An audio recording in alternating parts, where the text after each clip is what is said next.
My golden boy brother and his fiancée tried to steal my inheritance, but I fought back and exposed their greedy scheme. What's up, people? It feels weird posting here for the first time. Honestly, I never thought I'd be typing something like this out, but I don't even know what to do anymore. It's a family thing, and it's eating me up inside. I'm hoping you guys can give me a reality check. Okay, so I'm Mia. I'm 27, female, and I'm the oldest in my family. We're a middle-class bunch, nothing fancy, but we always had enough to get by. My parents, Anna and Robert, have run this cute little bakery for over 20 years. It's kind of a staple in our small town. Growing up, we weren't rich or anything, but we always had what we needed. My parents worked hard, and they taught me and my younger brother, the golden boy, Jake, who's 25, male, to do the same. Just for background's sake, growing up, it was no secret that Jake was the golden boy of the family. He could do no wrong in my parents' eyes, and they were always quick to defend him, no matter the situation. Whether it was getting a pass for slacking off in school, or being showered with praise for the bare minimum, Jake was the center of their attention. Honestly, I didn't mind much. I wasn't the type to crave the spotlight. I preferred doing my own thing, staying out of the drama, and focusing on my own goals. If Jake needed to be the star, he could have it. It never really mattered to me. Until now. Here's where the story really starts. 5 years ago, my granddad passed away. It was rough, he and I were close. When his will was read, I found out he'd left me a trust fund. It wasn't some multi-millionaire jackpot or anything, but it was a decent chunk of money. Enough that it could really change my life if I used it right. The thing is, there were strings attached. I can't access it until I turn 30. And even then, it's only for specific things like buying a house or going back to school. At first, I didn't even think about it much. I'm not really the kind of person to spend recklessly, so I figured I'd just let it sit there until I needed it. My plan was to either use it for a small apartment in the city or to start my own business, something that's been a dream of mine for years. Anyway, fast forward to earlier this year. Jake got engaged to his girlfriend, Emma. She's 26, and she comes from a well-off family. I don't want to sound rude, but Emma's one of those people who just oozes charm. She's the life of the party, super polished, and everyone seems to love her. I liked her too for a while, but then things started getting weird. It was a family dinner a couple of months ago. We were all sitting around the table, and out of nowhere, Emma brings up my trust fund. She said it in this bubbly, casual way, but it caught me off guard. She asked what I was planning to do with all that money when I could finally access it. I mumbled something about maybe buying an apartment or starting a business. Am I the only one who thinks that's a personal thing? I mean, what else was I supposed to say?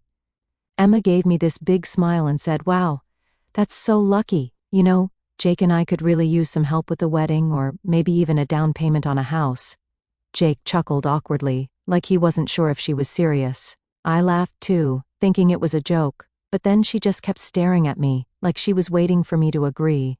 It was so awkward. My parents jumped in and said something about how the money was mine, and it wasn't really up for discussion. That seemed to end it for the night at least. After that dinner though, I couldn't shake the weird vibe. It felt like Emma had planted a seed, and I had no idea how much it was about to grow. Over the next few weeks, every time we had a family gathering, Emma would find a way to bring it up again. She was never super direct, but her comments got more pointed. Like she'd say things like, "It's so amazing you have that kind of opportunity, Mia. It's just so rare to see someone in a position to really help their family." At first, I'd just let it slide. I'd change the subject or laugh it away.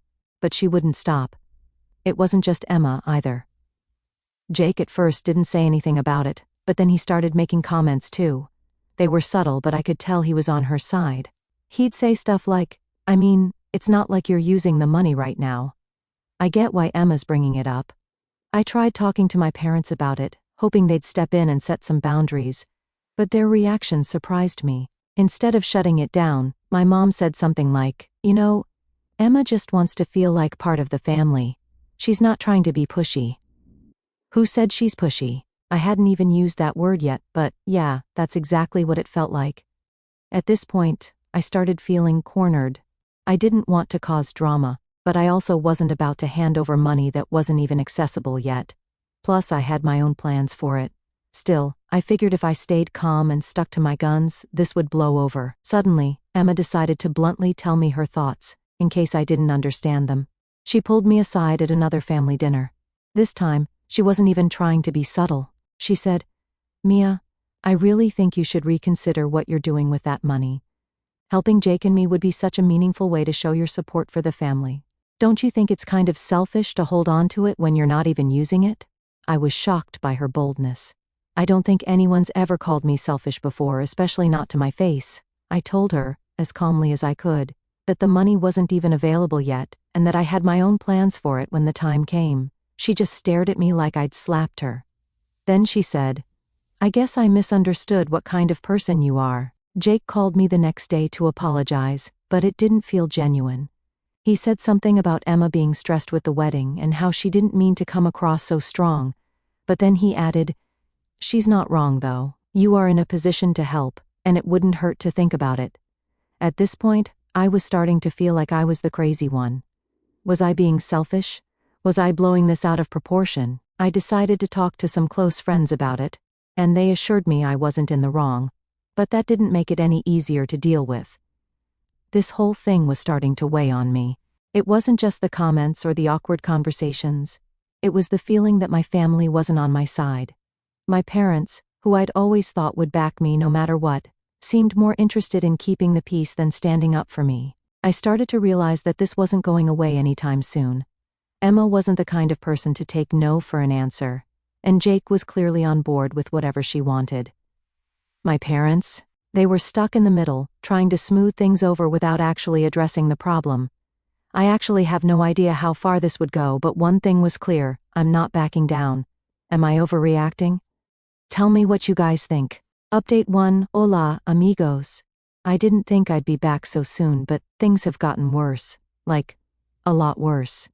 I feel like I'm stuck in this ridiculous situation with no way out. Anyway, here's what's been happening since I last posted. So, after that awkward conversation with Emma where she called me selfish, I started to notice a change in how people acted around me. It wasn't anything super obvious at first, but there was definitely a shift. At family gatherings, Emma would give me these tight little smiles, and Jake started acting distant. My parents were still trying to play peacemakers, but even they seemed off. Then Emma started getting bolder. She began this habit of cornering me at family events. Always with the same topic, my trust fund. One time, she pulled me aside while everyone else was watching TV and said, "Mia, I've been thinking. What if you just gave us a portion of the trust fund as a wedding gift? It wouldn't have to be the whole thing, just enough to help us with the down payment for a house." I guess that trust fund was keeping her awake at night. I couldn't believe what I was hearing. A wedding gift? Who asks for something like that? I told her no again, and explained, as politely as I could, that the trust fund wasn't even accessible yet. And even if it were, I had my own plans for it. She gave me this look, like I just told her I hated puppies. "You know," she said, "I thought you cared about your family. Jake and I are starting our life together, and this could make such a big difference for us. It's not like you need the money right now." I was floored. The entitlement was unreal. I walked away without saying anything else, but the whole interaction left me feeling so drained. But it didn't stop there. Over the next few weeks, Emma started getting more creative.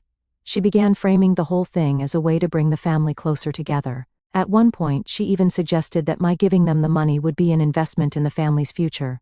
I couldn't help but laugh at how ridiculous that sounded. An investment? I was supposed to bankroll their life and expect what? Dividends? What made it worse was how Jake was slowly being pulled into her way of thinking. He wasn't outright demanding the money, not yet anyway, but he started saying stuff like, "Mia, you're in such a good position. You could really make a difference here." It felt like he was testing the waters, seeing how much he could push before I lost it. I tried bringing it up with my parents again, hoping they'd step in, but when I told them what Emma had been saying, their response shocked me. My mom said, "Emma just wants to feel like part of the family, and you know Jake has always had it a little harder than you financially." I couldn't believe what I was hearing. Harder than me? We grew up in the same house with the same parents and went to the same schools. The only difference was that I'd worked hard to save money and plan for my future, while Jake didn't. My dad chimed in with, "I'm not saying you should do it, Mia, but maybe just think about it." Sometimes keeping the peace is more important than being right. Keeping the peace? Is that seriously their priority here? I started to realize that this wasn't just about Emma anymore. My parents were enabling her behavior, whether they realized it or not. The final blow came a few weeks later when Emma and Jake invited me out for lunch. I figured it was just a casual sibling catch-up, but as soon as I sat down, I knew I'd walked into a trap. After some small talk about their wedding plans, Emma leaned in and said, "Mia, we've been thinking. What if you gave us half of the trust fund? That way, you'd still have plenty left for your own plans, and we could start our life together without all this stress." Half? She actually said half. I told her, as calmly as I could, that the trust fund wasn't even mine to access yet, and that, even if it were, I had no intention of giving away any of it. That's when Emma's tone shifted. She started talking about how I was hoarding money that could be used to help the whole family, and how it wasn't fair for me to keep it all to myself. Jake jumped in, saying, "I see your point, Mia, but Emma's not wrong. This could really change things for us. You're in such a good position to help." It felt like they were ganging up on me, and I left the lunch feeling completely drained. A few days later, my parents called me over for what they called a family meeting. I walked in to find Jake and Emma already there, looking smug. My parents started talking about how they just wanted to resolve the tension and keep the family together. Then my dad said, "Mia, maybe it's time to consider giving them a portion of the trust. It doesn't have to be half, but something to show your support." I couldn't believe what I was hearing. My own parents were pressuring me to give up my inheritance just to keep Emma happy. I told them no, firmly this time, and walked out. Since then, things have only gotten worse. Emma's been talking to extended family, telling them her version of the story. Now I'm getting calls and texts from aunts, uncles, and even cousins I haven't spoken to in years, all telling me I'm being selfish and that I should do the right thing. I feel like I'm losing my mind here. Is this really happening? How did my entire family get sucked into this? I don't know what to do anymore. I've tried setting boundaries, but no one seems to respect them. I'm starting to think I need to take some kind of legal action, but the idea of going that far against my own family makes me feel sick. Anyway, that's where I'm at right now. I just needed to get this off my chest. Thanks for reading, and if anyone has advice, I'm all ears. Update 2. Hey, Reddit. Back again. I'm not sure how many updates this will take, but I'm barely holding it together. What's worse is I've realized this isn't just Emma anymore. My entire family seems to be falling apart over this trust fund drama. So, after that disastrous lunch with Jake and Emma where they asked for half of the trust fund, I thought maybe things would calm down. I'd made it as clear as possible that the money wasn't even accessible yet, and that I wasn't giving them any of it. I was frustrated, but I figured I could just wait for the dust to settle. Then my parents called. My dad asked if I could come over because they wanted to have a chat. He said it in that calm, almost too friendly tone that instantly set off my internal alarm. I asked if this was about Jake and Emma, and my mom said, "Not exactly, but it's important." Against my better judgment, I agreed. When I walked into their house, the first thing I saw was Jake and Emma sitting on the couch. They looked like they were ready for a business meeting, both sitting up straight with fake smiles plastered on their faces. My mom gestured for me to sit, and I realized this wasn't just a casual talk. This was some sort of intervention. It started off light. My dad asked how I was doing, how work was going, all the usual small talk, but it didn't take long for the real reason I was there to come out. My mom started by saying, "Mia, we've all been feeling a lot of tension lately, and we just want to find a way to resolve it." I knew where this was going. I looked over at Jake and Emma gave me one of her signature tight-lipped smiles. My dad chimed in, "We think it would be best if we could come to some sort of compromise." "Compromise?" I asked, already annoyed. "What exactly are you suggesting?"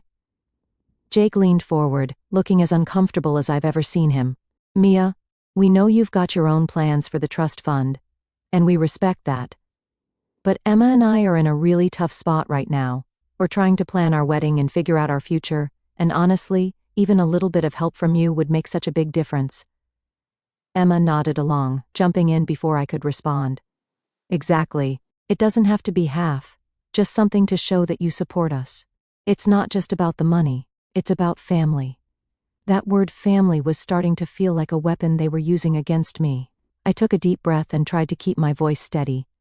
"I've said this a million times, And I'll say it again, the trust fund isn't even available yet, and even if it were, I have my own plans for it. I'm not giving it away. My dad shifted in his seat, clearly uncomfortable. Mia, we're not saying you have to give them half or anything drastic, but maybe consider helping them out with a small portion. It could go a long way in easing the tension in the family. I stared at him, shocked. So what? I'm supposed to just give them money I don't even have access to yet, just to ease tension? How is this my responsibility? Jake sighed, like he was exhausted from dealing with me. It's not just about the money, Mia. It's about showing that you care. You're in such a good position right now, and this could really help us start our life together. I looked over at Emma, who was sitting there with this smug expression, like she'd already won. This isn't fair, I said, trying to keep my voice calm. I've worked hard to plan for my future, and this money is part of that. Why should I have to give it up just because you two decided to get married? Emma's smile faded. It's not about fairness, Mia. It's about family. Jake and I are trying to build something here, and you have the means to help us. It wouldn't even hurt you to give just a little. My mom jumped in, her voice soft but no less frustrating.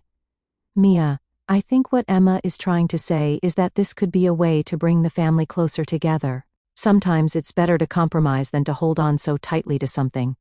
I couldn't believe what I was hearing.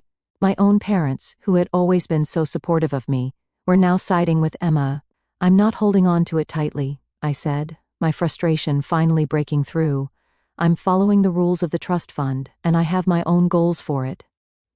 Why is that so hard for everyone to understand? There was a long silence. Then Emma spoke again, her voice icy. You know, Mia, I think the real issue here is that you're not willing to put the family first.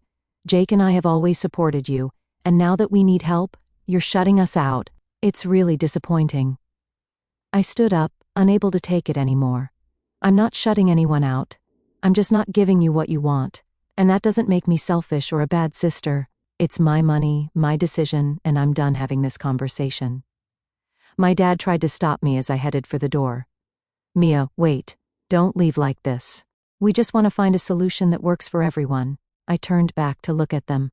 You mean a solution that works for Jake and Emma, because that's all this meeting was about. If you can't see how unfair this is, then I don't know what else to say. And with that, I left. Since then, I've barely spoken to my parents. Jake and Emma have completely stopped talking to me, which, honestly, feels like a relief at this point. But the worst part is how isolated I feel. I always thought my family would have my back, no matter what. Now it feels like they've all turned against me. And for what? I'm not sure what my next step is. Part of me wants to just cut them all off, but another part of me is holding on to the hope that things can somehow go back to normal. For now, I'm trying to focus on myself and block out all the noise, but it's hard when the people who are supposed to love you the most are the ones causing all the pain. Thanks for letting me vent, Reddit. I don't know what I'd do without you guys. Update 3. Hey Reddit, I'm back with an update, and honestly, things have gone from bad to worse. After weeks of being cornered, guilt-tripped, and painted as the villain, I finally decided to take a stand. It's not what I wanted, but I'm realizing that I can't just keep hoping this will blow over. So after that last family meeting, I spent a few days trying to process everything. The phone calls, the texts, and the side eyes from family members were nonstop. It felt like every day someone new was chiming in, telling me I was selfish, or that I needed to think about what's really important. No one seemed to care that this trust fund wasn't even accessible yet, or that it had clear restrictions. All they saw was a pot of money, and they wanted me to hand it over. The breaking point came when I got a call from my cousin, Laura. She's one of the few family members who's been supportive through all this. She told me that Emma had been going around at family gatherings, spreading rumors about me. Apparently, Emma was saying things like, Mia doesn't care about family, and it's so sad to see someone prioritize money over their own brother. Hearing this made my blood boil. I knew Emma was manipulative, but going behind my back and trying to turn the entire family against me, that was a new low. To make matters worse, Laura also told me that Emma had been asking other relatives for details about my financial situation. She'd been poking around, trying to find out how much money I actually had, and whether there was any way she could access it. That was it for me. I decided it was time to consult a lawyer. I needed to know exactly what my rights were and how to protect myself. So, I booked an appointment with a local attorney who specializes in estate law. When I explained the situation to her, she was shocked. She told me that what Emma was doing, pressuring me, spreading rumors, and digging into my finances, could be considered harassment. She assured me that the trust fund was ironclad, and that no one but me would have access to it when the time came. Hearing that was a relief, but it didn't solve the immediate problem. My lawyer advised me to start documenting everything: texts, emails, conversations, anything that could show a pattern of harassment or manipulation. She also suggested that I issue a cease and desist letter if things didn't calm down soon. I spent the next few days going through my phone and saving every message I could find. The texts from Emma, the guilt-tripping calls from Jake, even the passive-aggressive comments from my mom. All of it went into a folder. It felt weird, like I was building a case against my own family. But at this point, I didn't know what else to do. Meanwhile, Emma wasn't slowing down. She started posting vague updates on social media about selfish relatives and family drama. She didn't mention me by name, but it was obvious who she was talking about. Some of the comments were downright nasty, and I started getting messages from people I hadn't talked to in years, asking what was going on. It wasn't just online either. Emma started bringing her campaign into the real world. One of my co-workers pulled me aside at work one day and said, "Hey, just so you know, someone's been asking questions about you. They called HR, pretending to be a family member, and wanted to know your salary and financial situation." I was horrified. I had no proof it was Emma, but who else could it be? The timing and context were just too coincidental. That night, I called my lawyer again. I told her everything about the social media posts, the phone calls, and the attempt to snoop into my finances. She told me it was time to send a cease and desist letter. The letter was firm but professional. It outlined all the ways Emma's behavior was inappropriate and warned her to stop immediately. It also made it clear that any further harassment could result in legal action. I felt a little sick sending it, to be honest. I didn't want to escalate things, but Emma wasn't giving me a choice. Within days, Jake called me, furious. He said, "What the hell, Mia? You sent a legal letter to my fiancé? Do you know how embarrassing this is for us?" I tried to stay calm. "Jake, I had no choice. Emma has been harassing me for weeks, and I can't take it anymore. She's crossed so many lines." Jake didn't see it that way. He accused me of taking things too far and said I was overreacting. "She's just trying to make you see her side, Mia. This is about family, not money." I told him, "If it's really about family, then why is Emma going behind my back, spreading lies and trying to dig into my finances? That's not what family does." The call ended with Jake saying he needed time to cool off. Since then, things have been quieter, but the tension is still there. Emma stopped posting on social media, and I haven't heard from her directly, but my parents? They're furious with me for involving a lawyer. My mom said, "You didn't need to make this a legal matter, Mia. You could have just talked to us." I reminded her that I did talk to them, multiple times, and they did nothing, but of course that didn't change her mind. Right now, I'm focusing on protecting myself. I've got everything documented, and my lawyer is on standby in case Emma tries anything else. It's not the resolution I wanted, but at least I feel like I have some control again. I just wish my family could see how much this is hurting me. Thanks for reading, Reddit. I'll keep you updated if anything else happens. Update 4. Hola guys. I'm back with another update, just like I promised you. Things unfolded in the least way I expected. Funny how sometimes life exposes people without you even trying. So, here goes. The cease and desist letter did what it was supposed to do. At first, Emma went quiet, and the vague, passive-aggressive posts on social media stopped. For a few days, it felt like things might actually calm down. But of course, it wasn't that simple. My parents and Jake made sure the tension didn't go away. It started with my mom calling me again, her voice sharp and exasperated. "Mia, do you have any idea how much damage that letter caused? Emma's humiliated, and now the whole family thinks we're falling apart." "Mom," I said, already exhausted, "Emma has been harassing me for weeks. She tried to turn everyone against me, dug into my financial situation, and wouldn't take no for an answer. What else was I supposed to do?" Her response? "You could have handled it better. Sending legal letters to family? That's not how we solve problems." I hung up, realizing for the 100th time that my parents weren't going to see my side, no matter what Emma did. They seemed determined to blame me for escalating things. A few days later, everything blew up in a way none of us could have expected. Jake accidentally sent a group text meant only for Emma to a family chat that included me, our parents, and a couple of cousins. The messages? They exposed everything. In the first text he wrote to Emma, "I found the messages you sent to your friends about Mia and the trust fund. Are you serious? You've been bragging about securing the bag this whole time?" Then came the screenshots he attached. Messages Emma had sent to someone else, gloating about how she was banking on my parents to wear me down. One of the messages read, "Don't worry, Robert and Anna will push Mia into giving me the money. She's too soft to hold out forever." Another screenshot showed Emma mocking me, saying, "Mia's so focused on her little business dreams that she doesn't even realize how selfish she's being. This money should have been split between the family from the start." Jake's follow-up text to Emma hit even harder. "I can't believe you've been manipulating everyone, including me, just to get your hands on money that isn't yours. This stops now." When those messages and screenshots appeared in the family chat, the silence was deafening. Seconds later, Jake realized his mistake and sent, "Oh no, this wasn't supposed to go here. I'm so sorry, but it was too late." The group chat exploded. My mom was the first to respond, writing, "Emma, what is this? Is this true?" My dad quickly followed with, "Emma, you told us you were trying to work things out peacefully. Were you lying to us this whole time?" Emma scrambled to defend herself, replying, "These are being taken completely out of context. I was venting to friends about how stressful everything has been with the wedding. You've all misunderstood." But no one seemed to buy it, not this time. Jake didn't say anything else in the chat, but the damage was done. Later that evening, Jake called me, his voice shaky. "Mia, I'm so sorry. I was going to confront Emma privately, but I accidentally sent those messages to everyone. I didn't mean for you to find out like this." "Jake," I said, my frustration bubbling just below the surface, "why didn't you say something sooner? You've been defending her for months while she's been doing this behind everyone's back." "I didn't know how bad it was until recently," he admitted.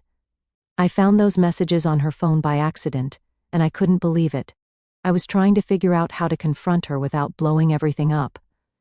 Clearly, I failed at that." His voice cracked as he continued, "I let her manipulate me, Mia. I thought she was just pushing for what was best for us, but now I see how far she's taken it. I'm so sorry for everything." I sighed, feeling a mix of anger and pity. "Jake, I've been trying to tell you this for months. Emma didn't care about the family, she cared about getting what she wanted. I appreciate the apology, but fixing this is going to take more than words." He agreed and just disappeared. The fallout from those texts was immediate. Laura, my cousin and biggest supporter, told me later that the family group chat had been buzzing with reactions for hours after I left it. Many of the relatives who had been criticizing me started to change their tune, finally seeing Emma's true colors. But Emma wasn't done. In the days that followed, she tried to save face by calling family members individually and spinning new stories. She claimed the texts were jokes, or that I'd blown everything out of proportion. She said she'd only been acting out because of wedding stress. By then, though, most of the family wasn't buying it. The screenshots were too damning, and her excuses didn't hold water. Jake, meanwhile, stayed quiet for a while. When he finally called me again, his tone was different, more resigned. "I've ended things with Emma," he said. "I couldn't stay with someone who would treat my family like that. I can't believe I let it get this far." I could hear the regret in his voice, but it didn't erase the months of hurt I'd endured. "Jake, I'm glad you're seeing things clearly now," I said, "but you need to figure out why you let her manipulate you, and why you defended her even when the signs were there. And that is it for now. Thank you guys for all your comments. I really appreciate it. I honestly don't think Jake will continue with his relationship, but I'm not sure yet. If anything pops up in my messed up life, I'll post a final update." Final update. Hola, amigos. Here's the final update on everything that's happened. I never thought things would go this far, but I'm finally in a place where I can put this whole mess behind me. As for Emma, she didn't go quietly. Laura told me she'd overheard Emma complaining at a previous family event, saying, "This whole thing is Mia's fault. If she'd just done the right thing, none of this would have happened." I heard through the grapevine that Emma and her wedding plans were falling apart. The high-end venue she'd booked, canceled. The dream dress returned. She couldn't afford any of it because she'd been counting on me to fund her vision. And now that her plan had backfired, everything was unraveling. Eventually, Emma disappeared from social media entirely. She stopped showing up at family events and went quiet. It was a relief to have her out of my life, but it didn't erase the damage she'd done. My parents, shaken by everything, started reaching out to me more often. My dad admitted they'd mishandled the situation, and my mom, Emma's biggest defender through it all, finally apologized. "I'm sorry, Mia," she said. "I should have believed you sooner. It wasn't perfect, and it didn't fix everything overnight, but it was a start." Recently, I decided to reclaim my life. I cut off all contact with Emma and set firm boundaries with Jake and my parents. Jake, now separated from Emma, apologized sincerely and began therapy to work through his own issues. My parents also expressed regret, finally admitting they'd let the situation get out of hand. Rebuilding trust will take time, but we're moving in the right direction. This whole ordeal taught me the importance of setting boundaries, standing up for myself, and prioritizing my own happiness. For the first time in a long time, I feel at peace. My relationships are healing, my life is moving forward, and I'm ready to leave all of this behind. Thank you for sticking with me through this journey, Reddit. It's been a wild ride, but I'm finally free to focus on the future I've built for myself. Adios.